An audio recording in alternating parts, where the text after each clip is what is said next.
कुछ दिनों के लिए न्यायाधीश हो गया था। पहले ही दिन जो मुकदमा आया वहीं बात गड़बड़ हो गई।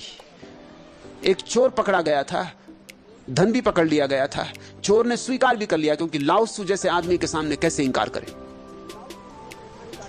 लाओ त्सु ने उससे इतना ही कहा कि भाई तूने चोरी की हो तो कह दे, नहीं की हो तो कह दे, तू जो कहेगा सो मैं मान लूंगा।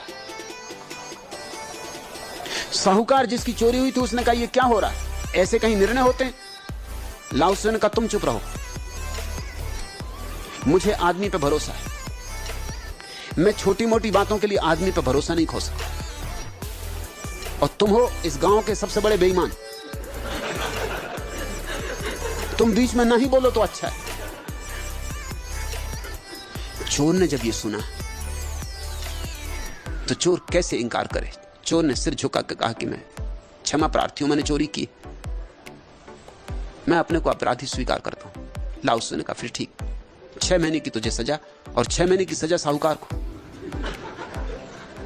साहूकार ने तो कहा कि आप होश में हैं, चोरी मेरे घर हो और सजा भी मुझे। लाओ त्सु ने कहा कि तूने इतना धन इकट्ठा कर लिया है कि चोरी नहीं होगी तो क्या होगा।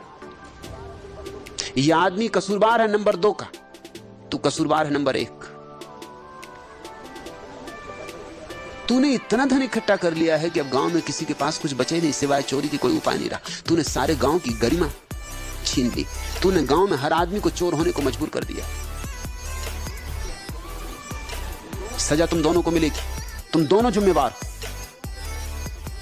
तूने लोगों को चोरी के लिए मजबूर किया और ये मजबूर हुआ। हालांकि मैं भी इसी गांव में रहता हूं, मैं मजबूर नहीं हुआ, हालांकि तू मजबूर मुझे भी कर रहा है।